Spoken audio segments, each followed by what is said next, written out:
The whole band stayed at the chalet all summer long. Then, I suppose, everyone went their own sweet way. Did you ever see any of them again? Oh, no. What about Dana and Leon? They too went their own ways, I guess. And that, Fräulein Walker, is all there is to it.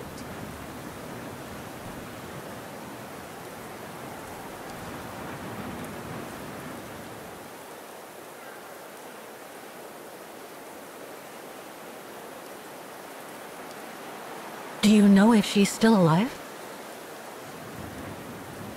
Can't be sure, but I doubt it. It was a lifetime ago, Fräulein Walker.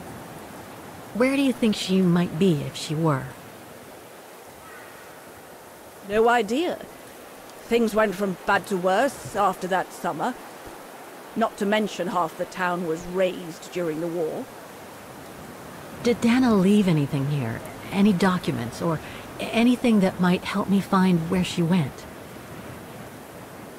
Not that I know of.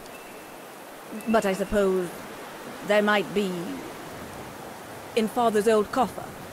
Must still be in the loft. Junta bought it from him that summer, so she could use it to store her precious filming gear. She was supposed to come back for it, but she never did. If there is anything that can help you, it will be in there. So feel free to look around the refuge by yourself if you like, even though I don't think anyone managed to open the coffer since Junta left. Thank you, Demoiselle Lenny. Thank you so much.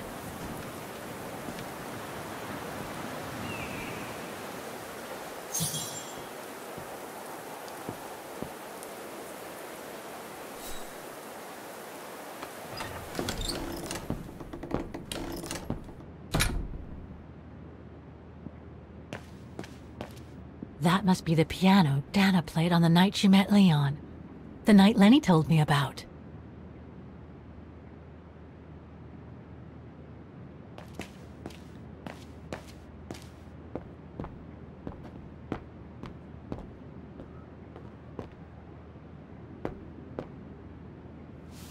Ah, I see I'm not the only one stuck here. Bah, pull up a seat and together we can moan about being stuck here. Thank you, but I have things to do. I hope you can stay until this evening at least. In London they have the changing of the guard. Here we get the changing of the colors. I guarantee it's worth the wait. Hmm? English? American, actually. Oh, seeing as you've come so far, then... Besides, it's always nicer to be stranded in good company. From Belgium, myself, on a world climbing tour.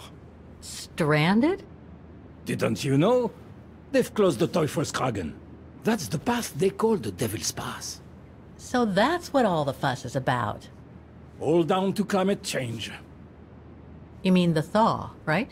Made the path too dangerous to climb and apparently resulted in a morbid discovery. Oh? Bodies of resistance fighters, killed while leading refugees to Switzerland. Frozen solid. Resistance fighters? You mean frozen since the Second World War? That's what the paper says. Is that what the tent's for? It's a temporary chapel of rest that the rescue team made while waiting for the bodies to be airlifted out. I see. I guess there's no reason to disrespect the departed, even after all these years. I only hope all this sudden interest from excavationists puts an end to the stupid rumors that a strange creature haunts the Silberspiegel. Otherwise, you can be sure, as soon as the old lady pops her clogs, this place will become run over by those infernal tourists.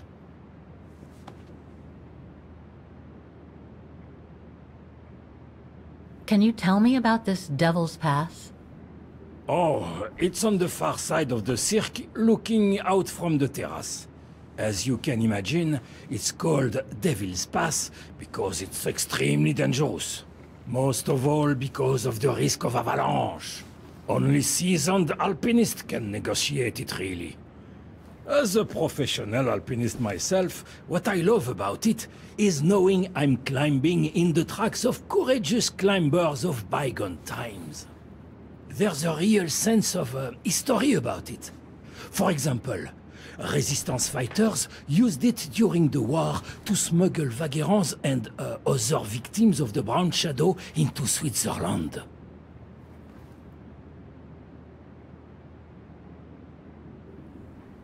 I've had some experience with fantastic fauna myself. But what do you make of the so-called strange creature that roams the mountain? Just another local fairy tale to pull in the tourists, if you ask me. They say it lives in prehistoric caves. And that it's responsible for people going missing. Ooh. Some even say that the mysterious cries you can hear on some nights are the creature calling for a mate.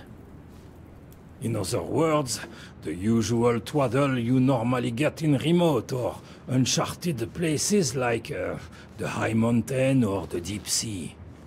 Twaddle passed down from generation to generation, through sheer ignorance.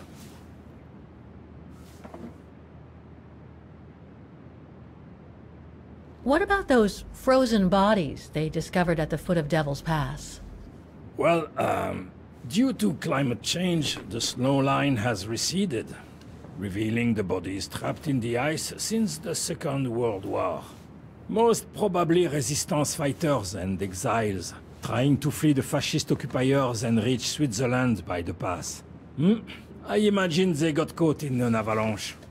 Poor wretches have been imprisoned ever since. Until today. That is why the authorities have blocked access to the pass, so they can take the bodies out, identify them, and give them a proper burial.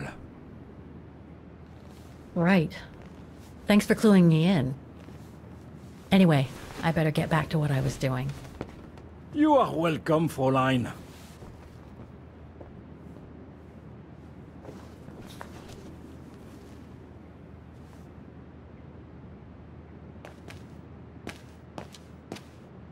A mechanical stove. Seen better days. Another object with the look of the Vorarlberg workshop.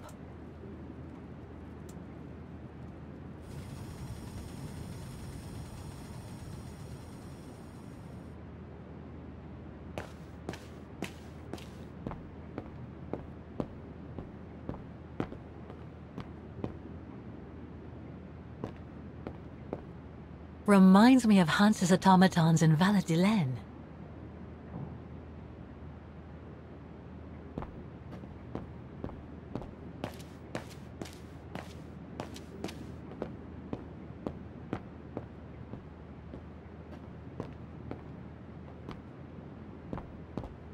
Lenny's father must have made this stair lift to help her get up and down the stairs. Must have taken him many hours. It's touching when you think about it.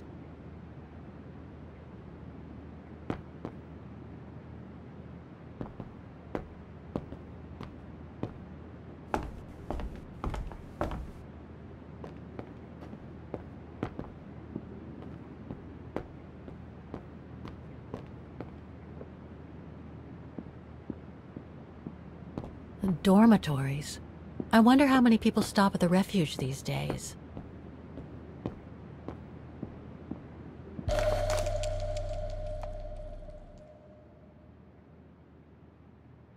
An old book? The Magic Mountain by Thomas Mann? Funny. My grandparents left me a copy before they died when I was a kid. I should get around to reading it someday.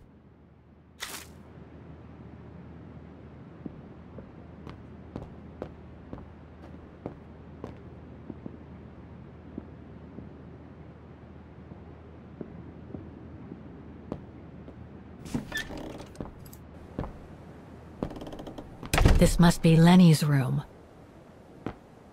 Not sure I'm allowed in here, really.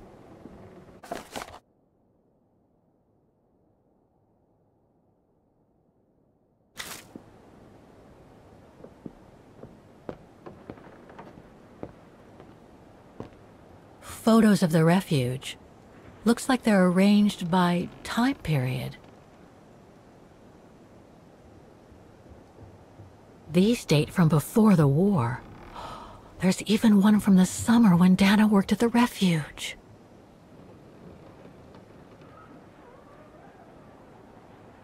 All these photos go up to the 80s, including my date of birth.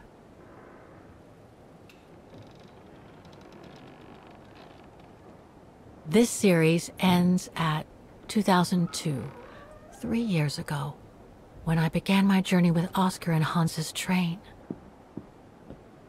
That's pretty impressive. Obviously helps Lenny get up and about.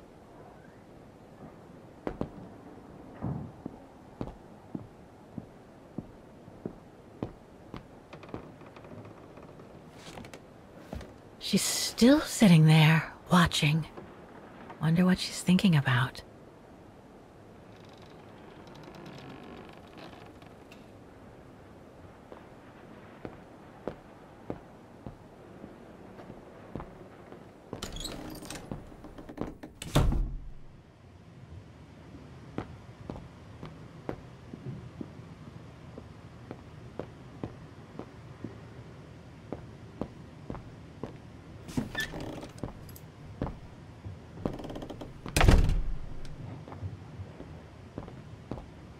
It's cold in here. Austere. Looks like a storage room. There. But who could have left it open?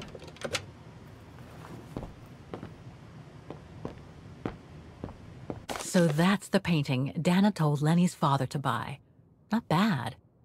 And similar in style to my painting. Wonder what the others were like. Somebody's been smoking. A client, maybe? Unless Lenny likes to sneak a smoke.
Take-up reel, like the ones used on old cinema projectors.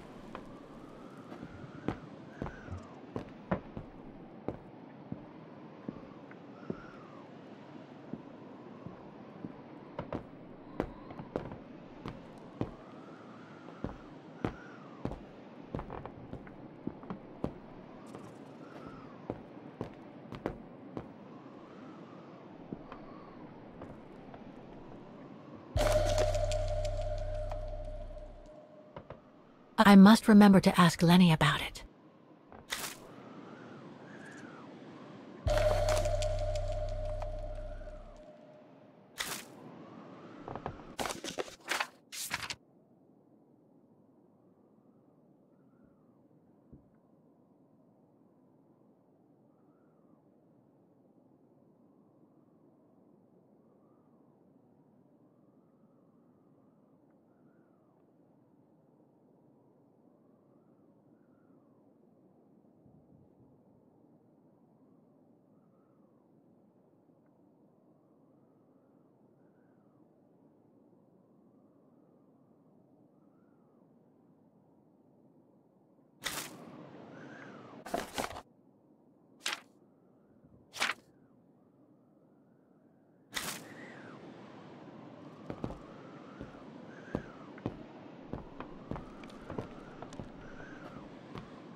What now, Fräulein? I was just about to doze off.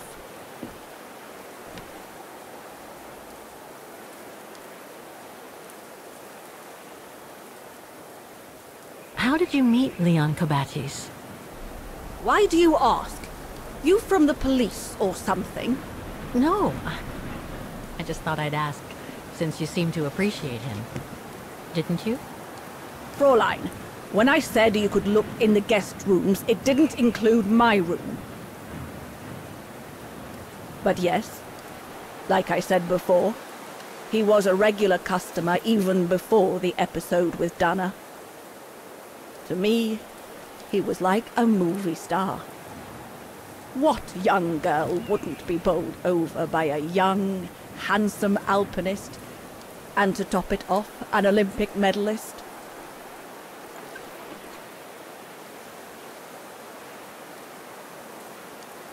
Can you tell me about the Resistance medal with your name on it? Sure, I was in the Resistance. Not for those medals, though. Nothing but tin charms. You see, there's those who received medals, and those that were killed. And besides, they aren't gonna give me my legs back, are they? No, but they prove you played a part in the liberation of your country. Puh, nonsense. Nothing but bad memories. I'd rather not talk about it. About Yunta's coffer. What about it?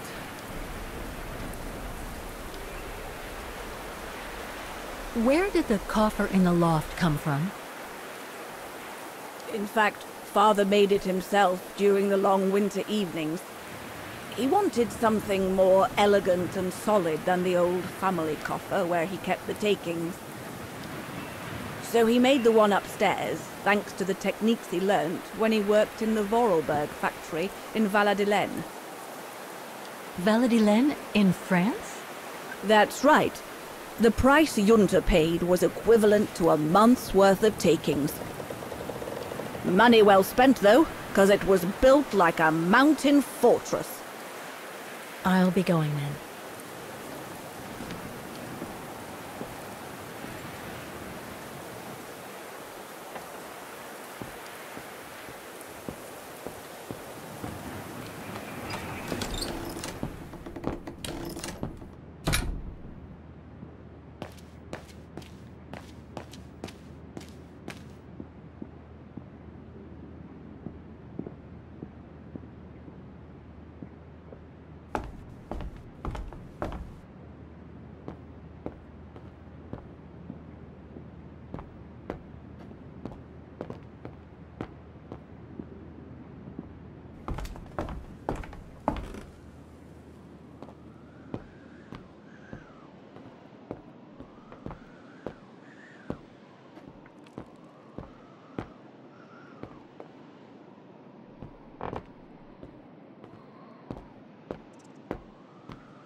This must be Yunta's coffer, the one Lenny spoke about.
Amazing!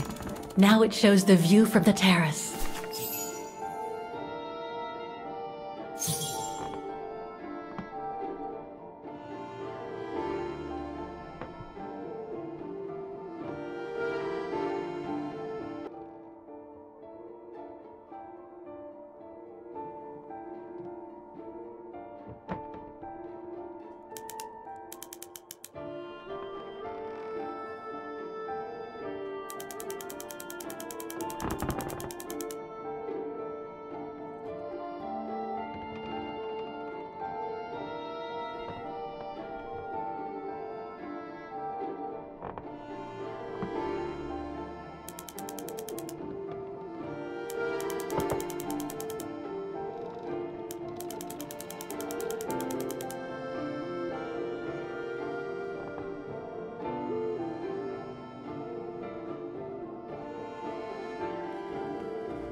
Vaughan Refuge, 1937. Junta's films, taken during the summer Dana worked here. This one says Lenny, director. So I guess Lenny did get to make her film after all.